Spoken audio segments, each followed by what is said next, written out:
தமிழ்நாட்டு அரசியல் வரலாற்றிலேயே திமுக தனிச்சு போட்டியிட்டதே கிடையாது. நாடாளுமன்ற தேர்தல் ஆனாலும் சரி, சட்டமன்ற தேர்தல் என்றாலும் சரி, திமுக வியூகம் எப்பவுமே கூட்டணி பலத்தை நம்பி மட்டும்தான். இப்ப வரப்போற 2026 சட்டமன்ற தேர்தல்ல திமுக சுமார் 18ல இருந்து 20 கட்சிகளோட கை கோத்துக்கிட்டு தேர்தலை சந்திக்க போகுது.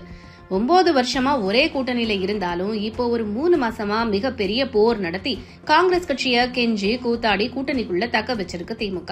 அது மட்டும் இல்லாம வெறும் 0.48% ஓட்டு மட்டுமே வச்சுக்கிட்டு விலை போகாம இருந்த தேமுதிகவுக்கு 34 எம்எல்ஏக்கள் சேர்ந்து கொடுக்கிற ராஜ்யசபா சீட்டை ஒதுக்கி அதிக விலை கொடுத்து வாங்கி கூட்டணியில வச்சிருக்கு திமுக. வெறும் 1% ஓட்டு இருக்கிற கம்யூனிஸ்ட், மார்க்சிஸ்ட் கட்சிகளையும் தேர்தல் செலவுக்கு நிதி கொடுத்து அவங்களையும் கூட்டணிக்குள்ள கட்டி போட்டு வச்சுக்கிட்டாங்க. ரெண்டாவடைஞ்சு போன மதிமுகவுடைய 2 கிளைகளையுமே தங்களோட கூட்டணியில இருக்கணும்னு பிளான் பண்ணி வச்சிருக்கு திமுக. எங்கேயும் போக முடியாத நிலையில இருக்கிற இஸ்லாமிய கட்சிகள், ஆதரவற்ற நிலையில நிக்கிற சில குட்டி குட்டி கட்சிகளையும் தங்களோட கூட்டணியில சேர்த்துக்கிட்டா 0.001 இருந்து 0.01 குட்டி சதவிகித வாக்குகள் ஏதாவது நமக்கு தேராதான்னு கணக்கு போட்டு ஒவ்வொரு பஸ் ஸ்டாண்டா நிறுத்தி ஆம்னி பஸ்ல சீட்டை நிரப்புற மாதிரி ஒவ்வொரு கட்சியையும் இழுத்து கூட்டணிக்குள்ள போட்டுட்டு இருக்காரு ஸ்டாலின். ஏன் இந்த அளவுக்கு திமுக பயப்படணும்னு இப்போ ஒரு கேள்வி வருது இல்ல? ஏன் தெரியுமா? எல்லாம் அதிமுகவுடைய மகிமை தான். திமுக இந்த தேர்தல் களத்துல எதிர்க்க போறது அதிமுகங்கிற மக்கள் சக்திய. அதிமுக தலைமையிலான தேசிய ஜனநாயக கூட்டணிய சுமார் 2.5 கோடி தொண்டர்கள் படைய வச்சிருக்கிற மாபெரும் மக்கள் இயக்கத்தை. அதனாலதான் திமுகவுக்கு இந்த அளவுக்கு பயமே. அதிமுக தலைமையில மிக பிரம்மாண்டமா தேசிய ஜனநாயக கூட்டணிய கட்டி எழுப்பி இருக்காரு எடப்பாடியாரு.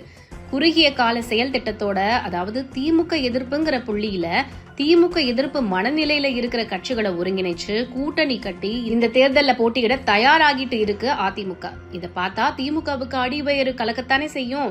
அதனாலதான் இத்தனை கட்சிகளை திரட்டி போருக்கு போற மாதிரி ரெடி ஆகுது திமுக. அரித்மெட்டிக்கலி திமுகவோட இந்த வியூகம் சரியா இருக்கும்ல, திமுகவுக்கு ஓட்டு கன்சாலிடேட் ஆகும்லன்னு கூட இந்த இடத்துல நீங்க யோசிக்கலாம். இங்கதான் தமிழ்நாட்டு அரசியல்ல நம்ம புரிஞ்சுக்கணும். கூட்டணியில இருக்கிற ஒவ்வொரு கட்சிக்கும் தொகுதி பங்கீடு வந்தா தான் மிகப்பெரிய ஈகோவே வரும். அவங்களுக்கு அவ்வளவு சீட்டு, எங்களுக்கு மட்டும் இவ்வளவு சீட்டு தானான்னு கேள்வி மேல கேள்வி கேட்டு திமுகவை நச்சரிப்பாங்க. போன தேர்தலையே கூட்டணி கட்சிகளுக்கு செலவுக்கு பணம் கொடுத்துச்சு திமுக. அதே போல கூட்டணி கட்சிகளுக்கு இந்த முறை எவ்வளவு பணம் கைமாறும், அதுல என்னென்ன பிரச்சனைகள் வரும், எந்த தொகுதி யாருக்குங்கிற போர் வெடிக்கும் போது அறிவாலயத்துல பூகம்பமே வந்தாலும் ஆச்சரியப்படுறதுக்கு இல்ல.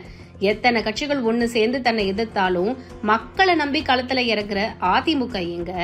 அதிமுக கூட்டணியை பார்த்து, கூட்டணி பலத்தை பார்த்து பதறி போய் 18 கட்சிகளை சேர்த்து கூட்டணி கட்டி பஞ்சாயத்து சந்திக்க போற திமுக எங்க? திமுகவோட அரித்மெட்டிக் கால்குலேஷன் ஜெயிக்க போகுதா, இல்ல மக்களை நம்பி களத்துல இறங்கி இருக்கும் அதிமுகவோட செயல்பாடுகள் ஜெயிக்க போகுதான்னு இன்னும் கொஞ்ச நாள்ல தெரியத்தானே போகுது.